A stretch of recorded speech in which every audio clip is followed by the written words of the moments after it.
नमस्कार, मैं हूं प्रकाश हिंदुस्तानी और आप देख रहे हैं मेरा यूट्यूब चैनल। आज हम बात करने वाले हैं बिहार की राजनीति में, देश की राजनीति में मौसम वैज्ञानिक के नाम से मशहूर रामविलास पासवान जी की।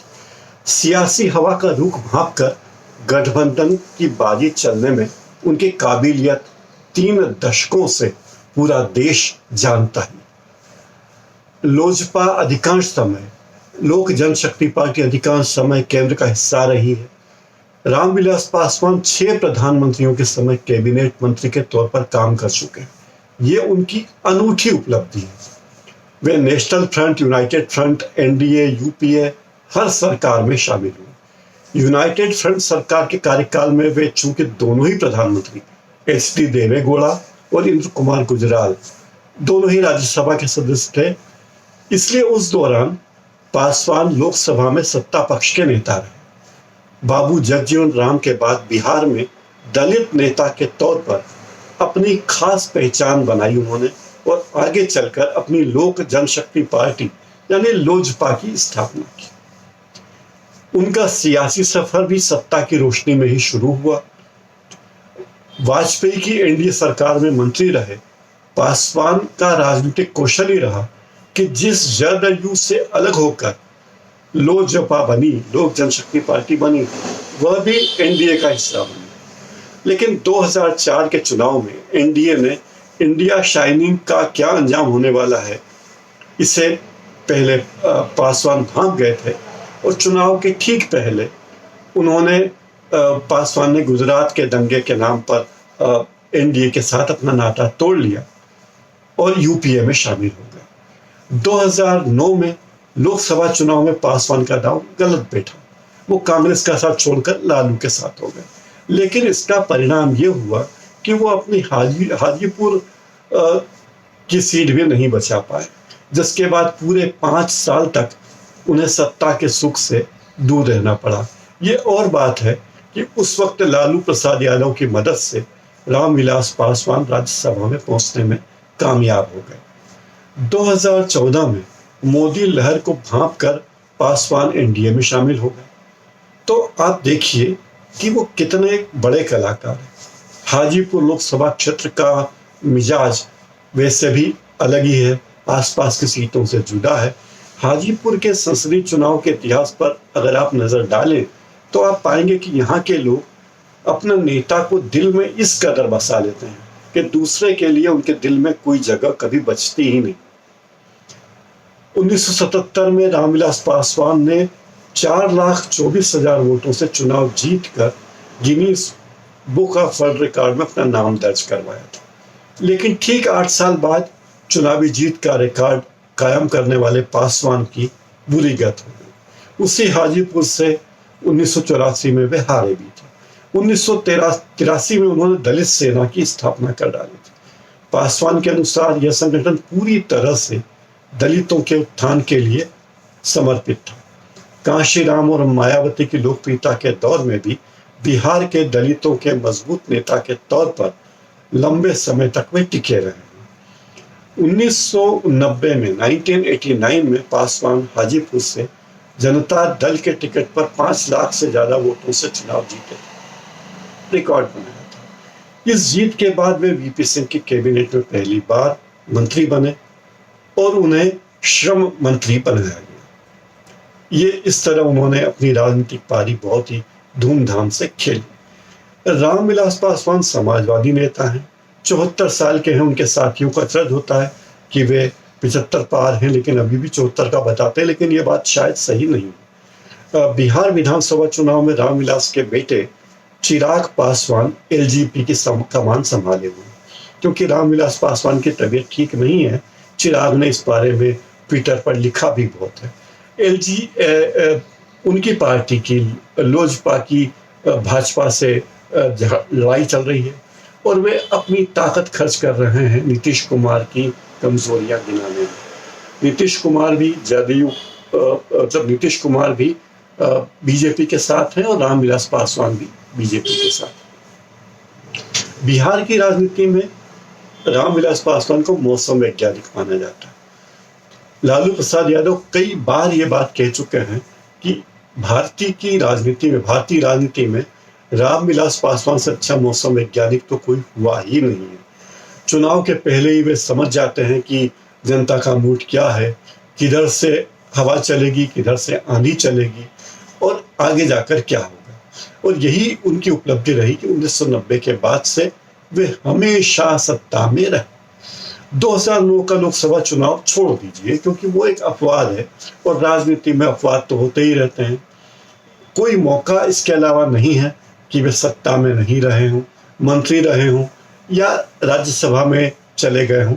उन्होंने कोई मौका नहीं छोड़ा। 2020 के बिहार विधानसभा चुनाव में जब उनके बेटे एलजेपी की कमान संभाले हुए हैं, तो वे एनडीए से खींचतान कर रहे हैं और गठबंधन का चेहरा नीतीश कुमार है, ये बात वे जानते हैं। तो नीतीश कुमार और उनकी खटक रही है, क्योंकि दोनों ही समाजवादी पार्टी से आए हैं और दोनों ही राजनीति के मंझे हुए खिलाड़ी हैं।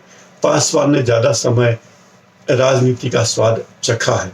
वे छात्र जीवन से ही राजनीति में थे, शुरू से ही राजनीति कर रहे हैं।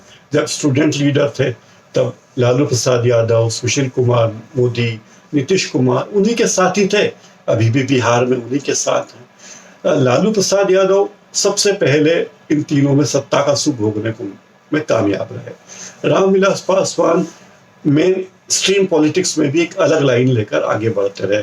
कभी उनकी लाइन दलित को लेकर रही, कभी समाजवाद को लेकर रही। इस तरह उन्होंने बड़ी अलग अलग बातें की।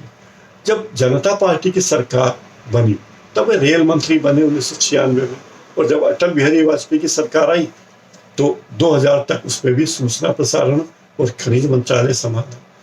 2004 के लोकसभा चुनाव में उन्होंने बहुत अच्छी तरह पाला बदला। उन्हें लग गया था कि शायद अब यूपी की सरकार बन सकती है, तो उन्होंने मनमोहन सिंह की तरफ अपना झुकाव किया और रसायन और उर्वरक मंत्री रहे। लेकिन बड़े बड़े मौसम वैज्ञानिक भी गलती कर जाते हैं, तो 2009 में उनकी थोड़ी गलती हो गई।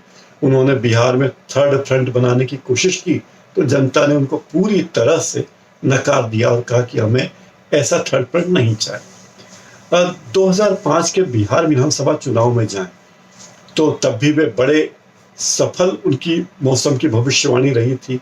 लालू फैमिली के शासन के खिलाफ लोगों के मन में गुस्सा था और रामविलास पासवान इस बात को समझ गए थे। तो जब नीतीश कुमार की अगुवाई में बीजेपी नेताओं ने को गोलबंद कर रही थी, बीजेपी नीतीश कुमार के साथ गलबैयां कर रही थी, रामविलास पासवान ने अचानक अटल बिहारी वाजपेयी की सरकार से इस्तीफा दे दिया था।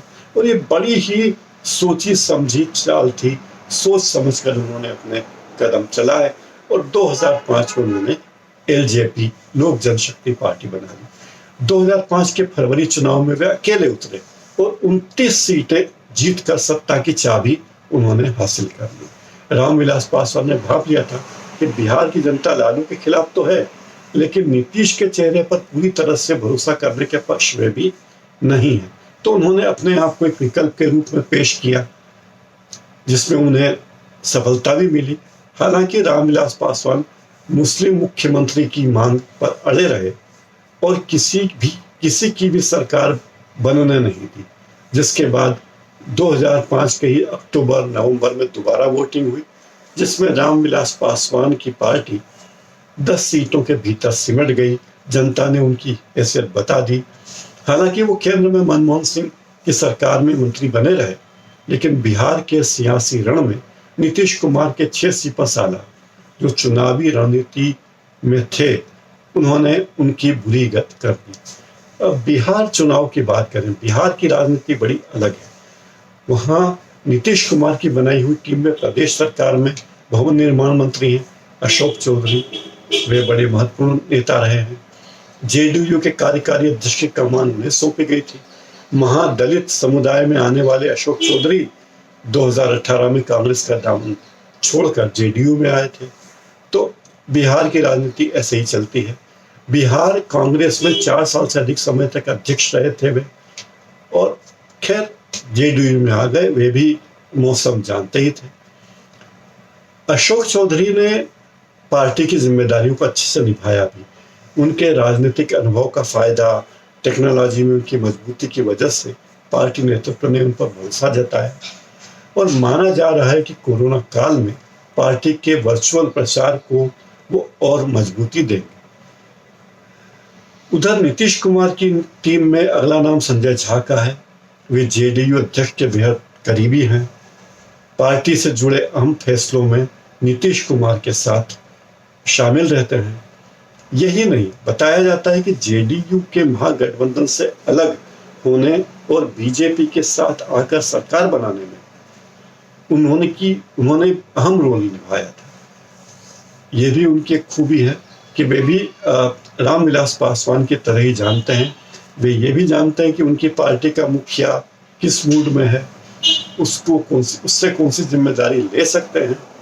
और बिहार चुनाव में नीतीश कुमार की पार्टी के दिग्गज नेता हैं ललन सिंह, वो भी काफ़ी महत्व पा रहे हैं।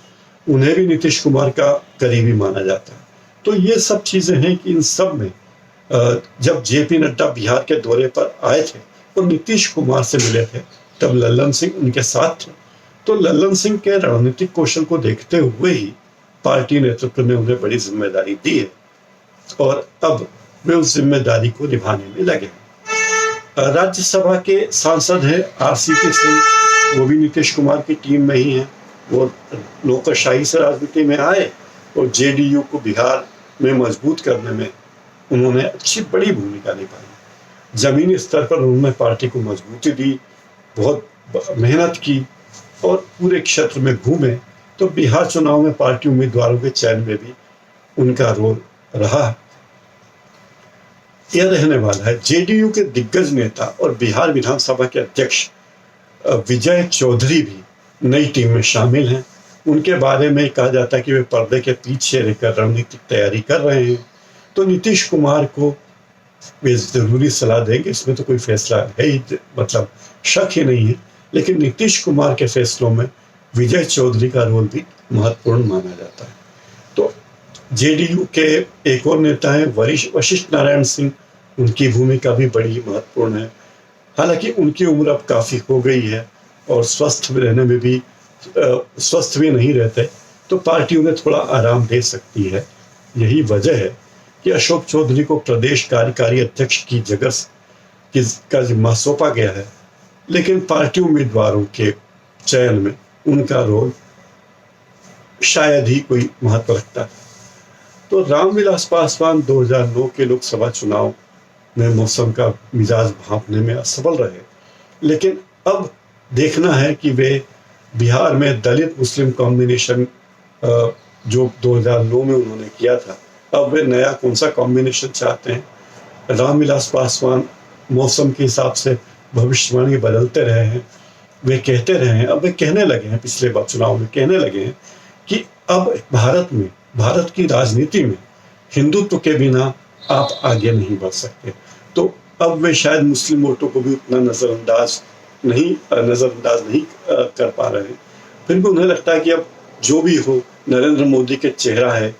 और अगर वे सेक्युलर पार्टियां एनडीए से किनारा कर रही थी तो चिराग पासवान को खुलकर ऐसे में नरेंद्र मोदी की तारीफ की। इसका कारण यही है कि रामविलास पासवान का गाइडेंस, उनकी कोचिंग उन्हें मिली हुई थी।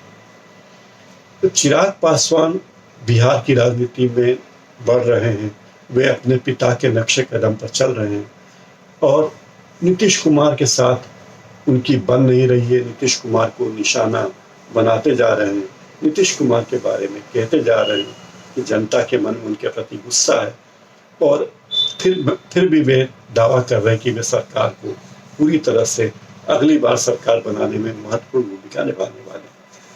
कई बार तो चिराग पासवान अपने कार्यकर्ताओं से ही कह चुके हैं कि बिहार चुनाव में 143 सीटों पर प्रत्याशी उतारने के हिसाब से तैयारी करते रहे। आखिरी फैसला क्या होता है ये तो एलजेपी या बीजेपी की ओर से औपचारिक ऐलान के बाद ही होगा। लेकिन चिराग पासवान के मूड को देखकर कई तरह की अटकलें तेज हो गई हैं। लगता है कि वे भी अपने पिता की तरह मौसम विज्ञानी बनना चाहते हैं। तो देखते हैं, अब बिहार के चुनाव की तारीखें आ चुकी है। बिहार की राजनीति पूरे देश का मूड तय करेगी और रामविलास पासवान लालू यादव तो खैर अब उतनी स्थिति में है नहीं, लेकिन नीतीश कुमार और बीजेपी की बीच मुकाबले में क्या होता है, नीतीश कुमार और बीजेपी मिलकर क्या गुल खिलाते हैं, ये देखने वाली बात होगी। और अब आशा है कि तब तक चुनाव होने तक रामविलास पासवान भी स्वस्थ हो जाएंगे और वे राजनीति में कोई महत्वपूर्ण रोल निभाएंगे। अभी उनकी भूमिका पर्दे के पीछे से ही है। तो देखते रहिए मेरा ये कार्यक्रम। कैसा लगा मुझे बताएं। कृपया मेरे इस चैनल को लाइक कीजिए, सब्सक्राइब कीजिए और कमेंट बॉक्स में जाके कमेंट भी कीजिए। आपका बहुत बहुत शुक्रिया। नमस्कार।